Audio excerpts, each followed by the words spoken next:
A biblical perspective on life, culture and current events. This is 2020 on Vision. We like to check in with the Australian Christian Lobby on a Monday, and Rob Norman, the Queensland State Director for the ACL, is joining us. Hey Rob, welcome back to 2020. Good morning, Neil. Always great to be with you, mate. Hey, a little bit of attention, Rob, on the Mater Hospital in Brisbane, and I know that for Queenslanders, those who are living in Brisbane, the Mater Hospital, it's just an iconic hospital organisation. It's huge, and now they're under pressure to offer elective abortion services. What are you seeing? Yeah, Neil, there was an article that came out in the ABC just recently. I'm sure that's what you're referring to. And it begins the ideological discussion that really undermines Christian hospitals and particularly the Catholic system and their stand against abortion. This is very much an ideological argument. And of course, these arguments come in the lead up to things like what we saw in Canberra with the Calvary Hospital, where ultimately the state took control of the hospital. But it is strongly ideological. It's actually really bad news because what the premise of their argument is that abortion is health care. And of course, that's a flawed argument to begin with. And so they begin on the premise that in order to bring health care for women, you actually have to kill the baby. So that's the beginning of the discussion. And of course, this is a totalitarian ideological argument because it gives no space for discussion. So things like the doctor's right or the institution's right to refuse that particular form of treatment that is against their faith position, it's strongly authoritarian. It basically says you conform or else. And so this discussion very frighteningly leads into, hopefully, a public backlash against it. We've got to see Christians stand up and say enough is enough. The Mater Hospital, you mentioned, I think, faith-based institution, as I understand it, established by the Sisters of Mercy. So this is really a very Christian-founded hospital, and now it's under threat, perhaps even for another takeover. Is that what might come? Well, you've got to think along those lines. I mean, nobody's saying that right now, Neil, but the bottom line is this hospital has been providing incredible health care for a very long time. And it's actually been approved by the Vatican. This hospital is part of the Catholic system. But the bottom line is when governments and when left-wing newspapers and news agencies start reporting in this way, it's the beginning of that conversation. It's part of the totalitarian argument that goes with shutting down these organisations. And so what we see across most of the jurisdictions in Australia and certainly in Queensland is that we don't have doctors and institutions really don't have the full right to refuse that service. So if they want to dissent against abortion, they actually have to refer patients. Now, the Mater Hospital provides full service. If the woman's life is in danger, then she is given precedent, of course, and as part of that process, if the baby is lost in that process, then that's very sad, but that's already in place. The other thing is, Neil, that there are abortion services widely available in Queensland. This is not like it's cutting out those services to women that demand them. Simply speaking, the Mater Hospital is standing on its position of faith and is coming up for a lot of criticism. So we should be very worried about this because that's the next step to this is where the government starts intervening. And so we're asking people to preempt that process to make sure we stand with the Mater. We've actually run a campaign where we've encouraged people to write to the Mater Hospital and thank them for their stand against abortion. And so we're continuing to do that. You're in Queensland, and the Queensland government has this ban on talking and debating about anything to do with abortion, but you're calling on the Queensland government to actually strengthen the rights of medical professionals when this sort of pressure looks like it's coming to trample over the rights of medical professionals. So what are you actually calling on the Queensland government to do? Well, we're calling on the Queensland government, Neil, to strengthen conscientious objection rules for medical practitioners and institutions. And so, as I mentioned just a second ago, currently there is a requirement under the Termination of Pregnancy Act for health professionals to refer, if they are conscientious objectors, to refer their patient to someone or to some other agency that would most likely perform the procedure. Now, we believe that that is a violation of the conscience of those medical professionals, that they should not, in fact, have to have anything to do with something that they don't agree with. And so that whole area needs to be re-examined. And as you've rightly pointed out, under the current Queensland regime, that's not even possible, because we have a gag order in place where the Premier has essentially introduced a motion that prevents any discussion of the Termination of Pregnancy Act in Parliament, at least for this term of Parliament. And as I understand it too, it's not as though abortion services aren't widely available. So you're seeing this really as the attack on that faith-based institution, because anyone who was desperate for having an abortion could find an abortion provider somewhere else, but the pressure on a hospital like this to provide abortions, that's where there's a religious attack happening. Is it? Would you call it that in that stronger terms?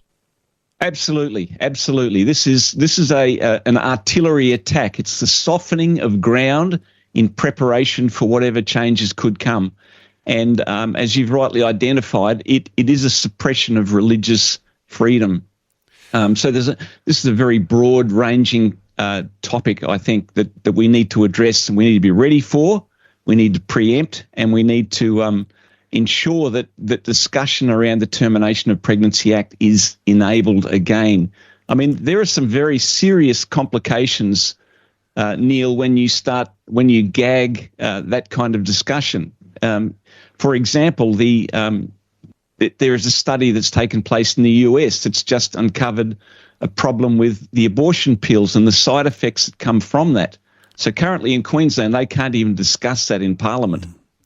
That's not possible.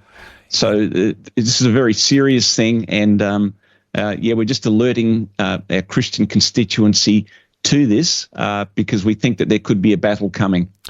Well, Rob, honour to you, because I know you're fearless around these things, and Godspeed, God's favour on all of the conversations you'll be having in the corridors of power as you're meeting with politicians and as you're alerting them to a battle that is looming, that's on the horizon. Perhaps it's not there in its fullness yet, but you can see this coming. Hey, let's talk some other issues. You're across a bunch of very important issues. The federal government is conducting a review of the National Classification Act from 1995, including things like publications and films and computer games. What's this review all about? And is this something that may be even overdue? Yeah, this is very overdue, Neil. We currently have a massive mismatch between the kinds of regulations, for instance, that look at films, books, computer games. There's just no alignment when it comes to the regulation of these things. And so the study that's happening currently nationally has given us the opportunity to speak to the mismatch between those things. What we're seeing, of course, is that self-regulation doesn't work. So when books are released, for instance, the classifications on those are self-regulated. I'd like to shout out Bernard Gaynor for his great work in speaking to public libraries and the kinds of publications that are being released that children have access to. So this national classification system would potentially address all those issues. And thankfully, the ACL has some bandwidth to be able to speak to these issues. And so we've got a research team preparing submissions, and we'll certainly be having input when it comes to the National Classification Review System. And again, and so, yeah. Yep, this comes down to, doesn't it? I mean, it's not easy to be able to say what adults can watch. Adults, once they hit 18, they get all sorts of choices, and who are any of us to be able to tell people what they can and cannot see, although there might be some good encouragements in there, but it's all about children, because children are just not protected, and unless there's some sort of updating of these sorts of regulations, our children are just being exposed to things that we would never want them to be exposed to. And a lot of this content's dynamic as well, and you mentioned earlier a previous article, Neil, the whole idea of AI being involved in these things. AI is involved in gaming, and so there's a dynamically changing situation there where we really don't know what to expect, and that needs regulation. I mentioned the books. Our libraries are just completely out of control, and if it wasn't for people like Bernie Gaynor, this would be a disastrous situation. So currently, he's addressing many of the publications that kids are able to access in libraries. Books like Genderqueer that are very explicit and have illustrations that are very explicit. They're actually grooming young kids in that whole sexuality area. So it really is an important thing. It addresses areas such as illustrations. It also speaks to profanity, even disrespect of different religions and blasphemy, etc. Those things are not regulated, so people can pretty much publish whatever they want in some of these spaces, particularly in the gaming, the dynamic gaming space. Well, love your proactive response here too, and it's not just complaining about the darkness. It's that lighting a candle idea, because you're saying with any review of the classification system, this is actually an opportunity to build a fair and transparent and to future-proof the system, upholding truth and protecting children. So this is not just a complaining about things that are going bad. You're actually on a trajectory, a proactive way of saying, let's set this up for our kids for the future, and it might be one of those rare opportunities. Yeah, look, I think one of the criticisms that political lobbying groups receive, and particularly we get this, we're part of that space, is that often people will accuse us of taking a negative stance, of always being on the defence, of always criticising. But you're dead right. What we're doing here is using our excess bandwidth, which we have because of our very loyal donors, and we're able to staff up around our ability to put in these submissions. And so we've got some really good staff working on research, looking at ways that we can improve the system, and having a positive input into the classification system. So it's a real privilege to be able to do that, and it's a great opportunity as well. And I think there's probably a number of measures you're looking to promote, but just quickly on one of those, you want to empower parents. You want to empower communities to take a level here where they can start to discern what's right and what's wrong for their children.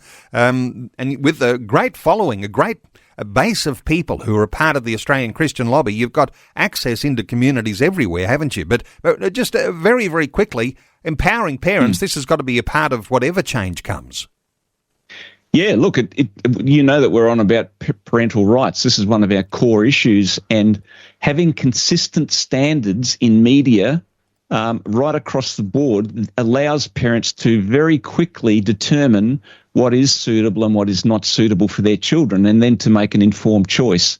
And so, for instance, if you've got a G rating on a movie or on a TV show or on a book or on a game that is consistent right across the board, parents are able to make a very quick decision. They're able to determine the dangers of particular publications, etc., and then make a decision that's in the best interest of their children. So that's very important. It's very high priority for us. There's a lot of issues to cover, Rob. Just very quickly, the Australian Law Reform Commission, the ALRC, they've got a review of surrogacy laws in Australia. What's, in a nutshell, what are they aiming to do? Well, yes, we're concerned about the surrogacy changes potentially because they're moving us towards a more commercial surrogacy type model.